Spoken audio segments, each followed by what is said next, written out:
I never thought my disabled sister's wheelchair would be chained to our front porch by our power-hungry HOA president, until an undercover FBI agent revealed she'd been watching our neighborhood for years. How far would you go when your family's freedom is literally locked away by the very people meant to protect your community? Comment below where you're watching from. The sound of metal scraping against concrete woke me up at 5:30 a.m. I rushed to my front door, still in my pajamas, and couldn't believe my eyes. Two men in Willow Creek Estates HOA polos were actually wrapping a heavy chain around my sister, Lisa's wheelchair, and securing it to our porch railing with a massive padlock. "Hey, what are you doing?"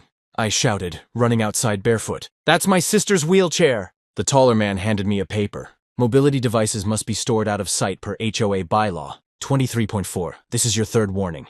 "Third warning? We never got any warnings." I was completely shocked. Lisa had only moved in with me 3 months ago, after the car accident that paralyzed her from the waist down. "Ma'am, please take it up with the board," the second man said as they hurried to their golf cart and drove away. I tried to break the chain, but it was industrial grade. Lisa appeared in the doorway behind me, using her crutches she hadn't touched in weeks. "What's happening, Sam?" Her voice was shaking. Lisa had worked so hard in physical therapy to gain independence with her wheelchair. "Some kind of mistake," I said, trying to stay calm for her sake. "I'll get this fixed right away." I called a locksmith who said he couldn't come until afternoon. Lisa was in tears. "I have my new job interview today. I can't miss it." I helped Lisa to my car and got her to the interview, but she was devastated about depending on me again. While she was gone, I read through all 94 pages of our HOA guidelines. There was indeed a rule about mobility equipment being stored inside or in designated areas, but the rule was clearly meant for things like bikes and scooters, not medical equipment. The locksmith finally arrived and cut the chain. It cost me $175 for the emergency service. As he worked, my next-door neighbor, Diane Peterson, walked by with her 3 unauthorized garden gnomes that the HOA somehow never noticed. "Such a shame what Barbara's doing to you folks," Diane whispered. "Barbara? Barbara Thompson? The HOA president?" I asked. Diane nodded. "She doesn't like changes to the neighborhood aesthetic. The Millers had to move after their son got a service dog." That evening, I emailed the HOA board explaining Lisa's disability and requesting an accommodation under the Americans with Disabilities Act. Within an hour, I received a response. "Your request for exemption is denied. Additionally, the unauthorized wheelchair ramp at your front entrance must be removed within 48 hours. I was stunned. The ramp had been approved by the city. I had permits. The next day, I called the city planning office to confirm my permits were in order. They were. But when I returned home, there was a $500 fine taped to my door for unauthorized modifications. I spotted Barbara Thompson herself taking pictures of our house from the sidewalk. She was in her early 60s, perfectly styled blonde hair, wearing an expensive-looking tennis outfit, despite never using the community courts. "Barbara?" I approached her calmly. "Can we talk about this situation? My sister Lisa has a disability and rules are rules," she cut me off. "Your sister's condition doesn't entitle you to decrease property values for everyone else. The wheelchair ramp is barely visible from the street," I explained, "and chaining down a wheelchair is not only cruel but probably illegal." Barbara's eyes narrowed. "Perhaps Willow Creek isn't the right community for your family's needs." As she walked away, I noticed she completely ignored the Petersons' holiday inflatables, still up from last Christmas, and Mr. Rivera's boat parked in his driveway against HOA rules. That night, I stayed up researching disability laws and discovered that what the HOA did clearly violated federal protections. I printed out the relevant laws to bring to the HOA meeting scheduled for the next evening. When I walked into the community center for the meeting, conversations suddenly stopped. 20 neighbors stared at me as I took a seat in the back row. Barbara was at the front table with 4 other board members. I raised my hand during the open comments section, but Barbara skipped over me repeatedly. Finally, I stood up. "I'd like to address the board about disability, accommodations, and the illegal chaining of medical equipment," I said loudly. Barbara's face turned red. "That's not on tonight's agenda. Sit down or you'll be removed." My neighbor Kevin Jackson surprisingly stood up. "I want to hear what Sam has to say. My mother uses a wheelchair too." Barbara reluctantly allowed me 3 minutes. I explained Lisa's situation calmly and distributed copies of the ADA requirements. Some neighbors nodded in agreement. "Furthermore," I concluded, "I've documented selective enforcement of HOA rules throughout our community with photographic evidence." I held up my folder of pictures, showing numerous violations that went unpunished at certain homes. Barbara slammed her gavel. "Meeting adjourned." As people filed out, Kevin approached me. "Be careful," he whispered. "Barbara has friends on the city council. But you're not alone in this fight." I drove home feeling both worried and determined. When I pulled into my driveway, my heart stopped. Yellow eviction notices were plastered all over my front door. The eviction notices weren't even legal. They were fake HOA documents made to look official. I tore them down before Lisa could see them and worry even more. The next morning, I woke up to the sound of drilling. I ran outside to find two men installing a security camera on the light post directly facing my house. "What's going on?" I demanded.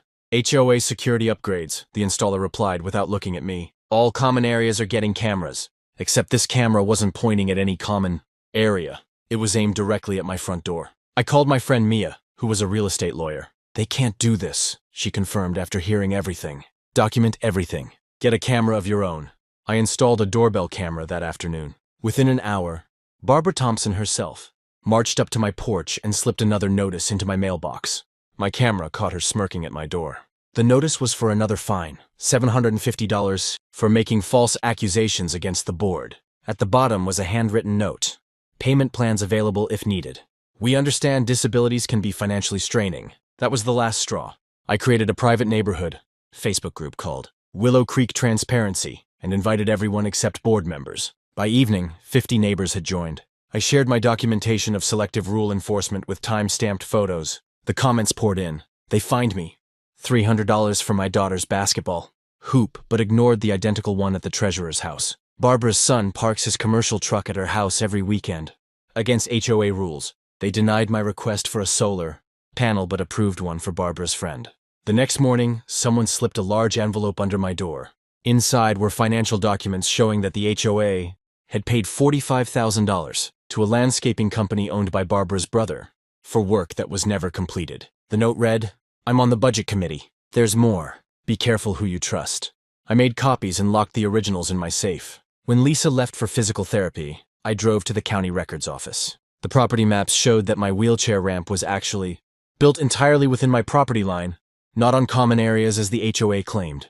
That afternoon, 3 board members, including Barbara, knocked on my door. "We've come to offer a compromise," Barbara said with a tight smile that didn't reach her eyes. "We'll allow temporary use of the wheelchair, provided it's covered with an approved neutral-colored tarp when outside." I remained calm. That's not a reasonable accommodation under federal law. "Also, I'd like to discuss these financial records, showing HOA funds paid to your brother's company." Barbara's face went pale. The other board members exchanged nervous glances. "You're making a big mistake," Barbara hissed. "I've been running this community for 15 years. People who challenge me don't last long here." After they left, I noticed a white van parked across the street. The same van was there the next day, and the day after. Lisa was becoming anxious. "Maybe we should just move, Sam. I don't want to cause trouble." "This isn't about trouble," I told her. "This is about standing up to bullies. We have every right to be here." I contacted the local news and showed them my evidence of discrimination and possible financial misconduct. They were interested but needed more sources. Through the Facebook group, I connected with the Millers, who had moved away after their son's service dog issue. They agreed to be interviewed. 3 other former residents came forward with similar stories. The reporter discovered that Barbara Thompson had been sued twice before for HOA discrimination in other communities. The cases had been settled quietly with non-disclosure agreements. I was preparing dinner when Kevin Jackson knocked on my back door. "Don't react to what I'm about to tell you," he said quietly. "I'm not just your neighbor. I'm with the FBI's white-collar crime division. We've been investigating Barbara and this HOA for months." My mouth fell open. "What?" "Financial fraud across multiple HOAs, but now we're adding civil rights violations." He handed me his card. "We need your help to build our case. Can we count on you?" Before I could answer, we heard glass breaking at the front of the house. We ran to find a brick had been thrown through Lisa's bedroom window. Attached was a note, "Leave or worse." Kevin immediately called it in. "This changes things," he said grimly. "Now we've got criminal intimidation." As police officers took statements and collected evidence, Barbara drove by slowly in her luxury SUV watching. Our eyes met, and she gave me a cold smile before driving away. I turned to Kevin. "What exactly do you need me to do?" Someone was knocking on my door at 9:30 p.m. I peeked through the blinds to see my neighbor Kevin Jackson standing on my porch, constantly looking over his shoulder. The moment I opened the door, he pushed past me without waiting for an invitation. "We need to talk about Barbara and what she did to your sister's wheelchair," he whispered, his eyes wide with worry.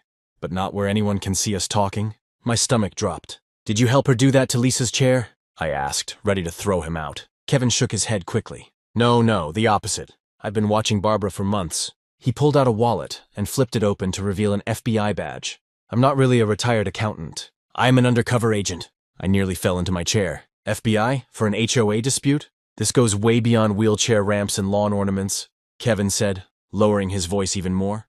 Barbara Thompson has been running this scam in 3 different neighborhoods over the past 5 years. Kevin explained that after receiving dozens of complaints about discrimination, the FBI started investigating Barbara 6 months ago. She would take over HOAs, change the rules, and then use her power to force out families she didn't want in the neighborhood. Families like yours and your sister's, Kevin said grimly. But she also skims money off the top. Those special assessments for the community pool repairs last year?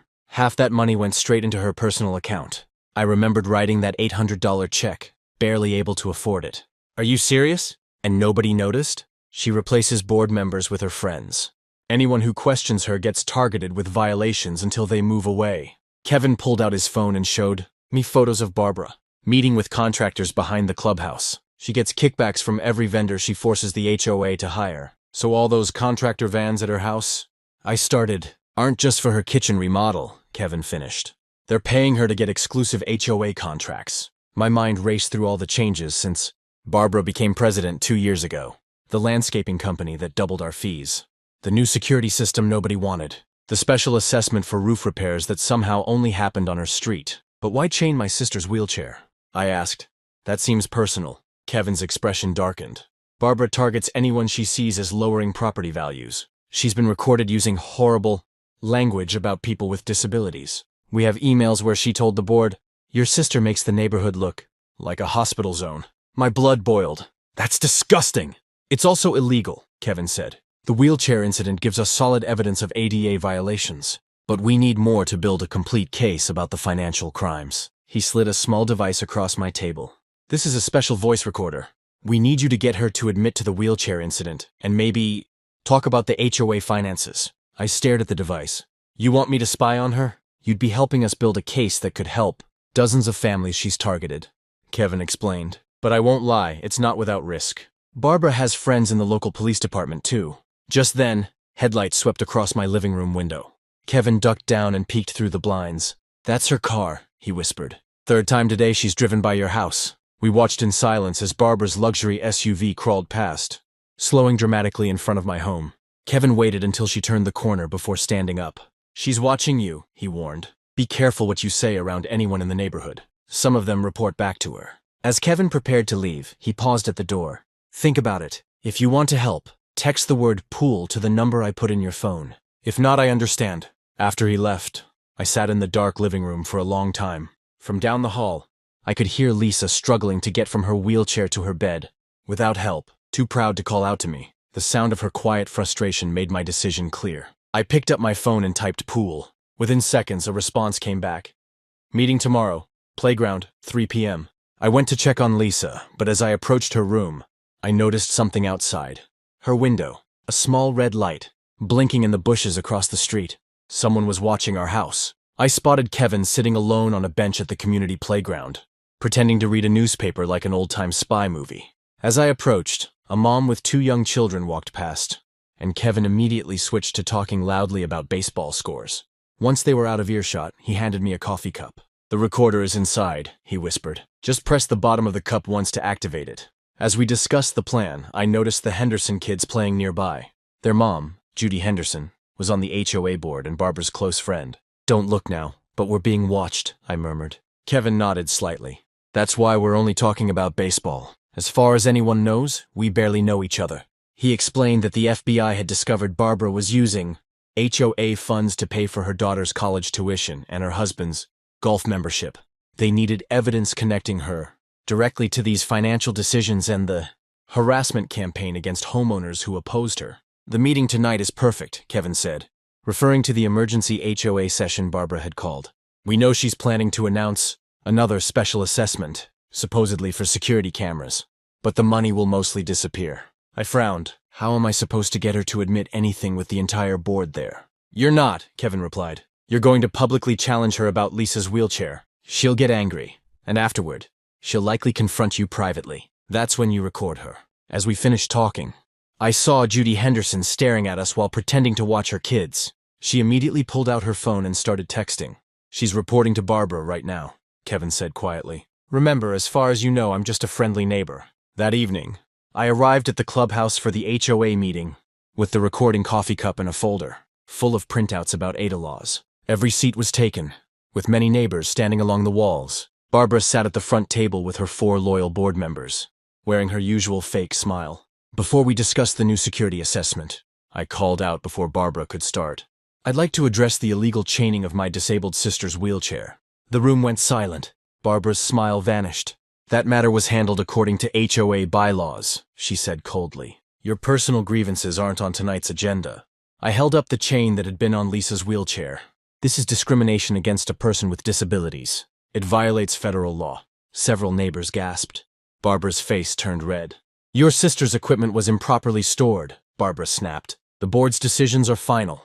"We never voted on restraining a wheelchair," said Jack Wilson, a board member I hardly knew. "When did we approve that?" Barbara glared at Jack. "We discussed this in private, Jack, like we discussed the $50,000 for the clubhouse." "Renovation that never happened?" I asked loudly. The room erupted in confused questions. Many neighbors looked shocked. They hadn't known about the missing renovation money. "This meeting is about security cameras, not your baseless accusations," Barbara shouted, banging her gavel. "Security that we clearly need with troublemakers like you in our community." As the meeting dissolved into chaos, I noticed Kevin at the back, typing something on his phone.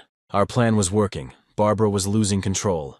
After Barbara abruptly ended the meeting, I lingered in the parking lot, pretending to look for my keys. Sure enough, Barbara stormed over to my car. "You've made a serious mistake," she hissed, jabbing her finger at my chest. "Your little stunt tonight will cost you." I pressed the bottom of my coffee cup. "Are you threatening me, Barbara?" "I'm promising you consequences," she said. "Your sister's wheelchair was just the beginning.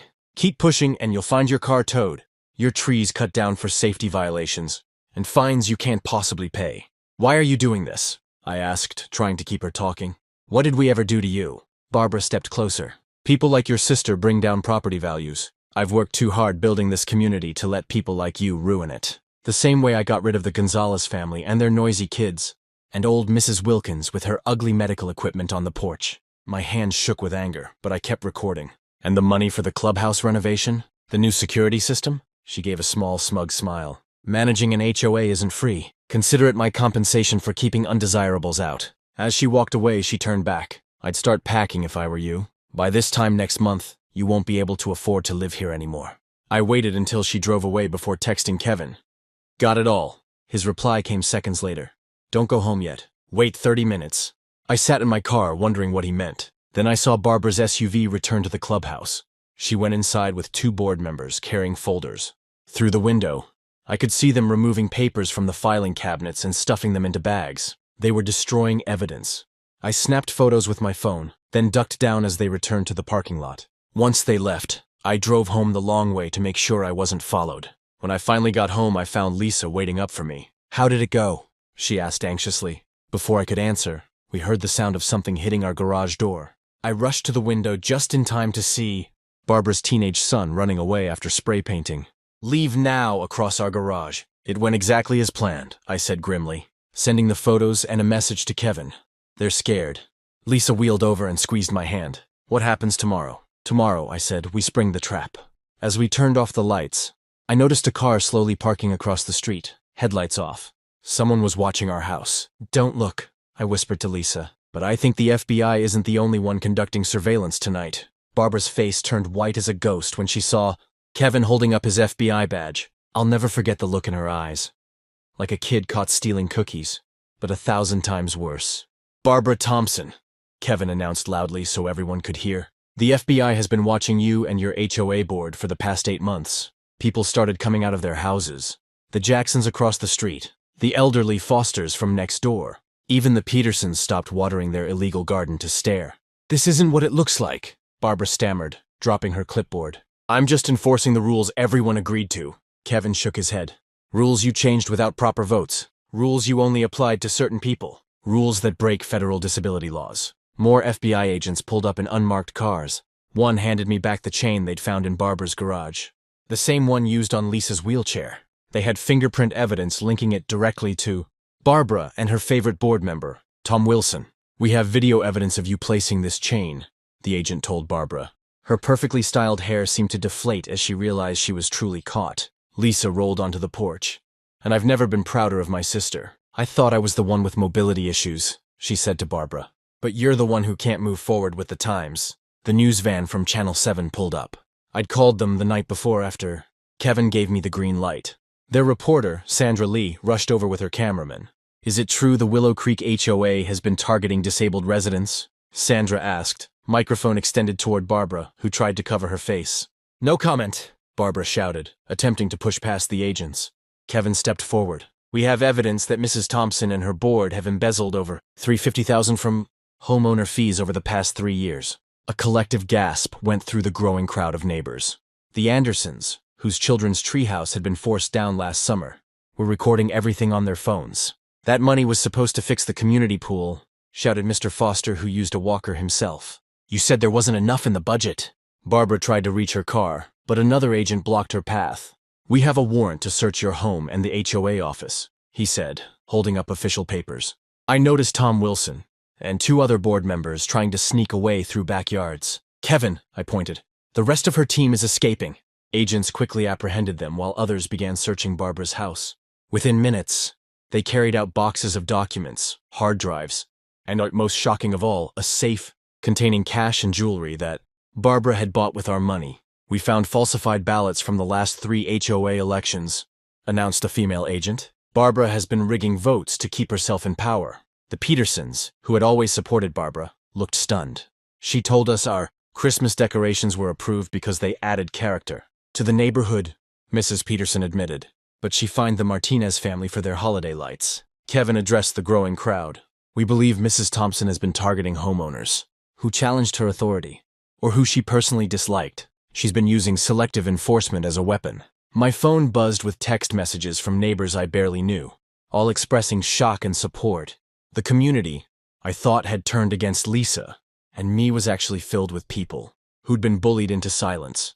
An emergency community meeting was called that very evening at the clubhouse. Almost everyone from Willow Creek's 20 homes attended, the largest turnout in neighborhood history. People shared story after story of Barbara's tyranny. She fined me for my daughter's basketball hoop but ignored the Wilsons' identical one, said Mrs. Garcia. She denied my request for a security light after my break-in but approved her friend's backyard. Spotlight that shines right into my bedroom, added Mr. Patel. The FBI presented evidence that Barbara had created a fake landscaping company that charged the HOA double the normal rates, with half the money going straight to her personal account. They showed bank records of her vacation, home in Florida, and her luxury car, all paid for with our hard-earned money. How did you catch her? Someone asked me. It started with a wheelchair chain, I explained, holding up the heavy metal links. She went too far when she targeted someone who couldn't defend themselves. But Lisa and I decided to fight back with evidence, not anger. The crowd applauded. I wasn't used to being the center of attention, but it felt good to stand up not just for Lisa, but for everyone. By majority vote, a temporary board was established that night. To my surprise, they asked me to join. We need someone who stands up for what's right, said Mrs. Foster. 1 week later, Barbara, Tom, and 2 other board members were formally charged with multiple federal crimes: fraud, embezzlement, civil rights violations, and conspiracy. They faced years in prison and heavy fines.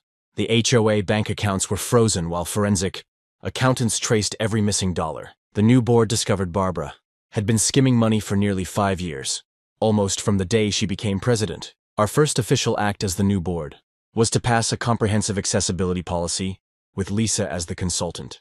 All violation notices were suspended, while we rewrote the bylaws to be fair and clear. This isn't about getting revenge, I told the newspaper reporter who covered our story. It's about making sure everybody feels welcome in their own neighborhood. 2 months later, the community gathered for a block party, the first in Willow Creek's history. People who had lived next door to each other for years were finally becoming friends. Children played on lawns without fear of violation notices.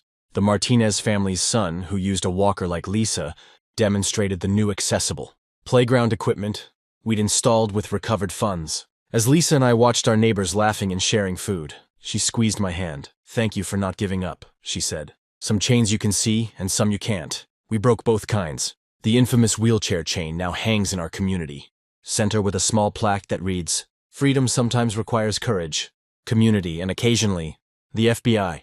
Barbara's house stands empty, waiting for sale. Sometimes I catch neighbors looking at it as they walk by, still processing how one person gains so much control over our lives. But mostly, people are looking forward, not back. Yesterday, Lisa rolled easily up the gentle slope of our new community-wide pathways, racing the neighborhood kids on their bikes. No chains, no barriers, no fear. She smiled at me and said, "Something I'll never forget. The best revenge isn't getting even, it's getting better."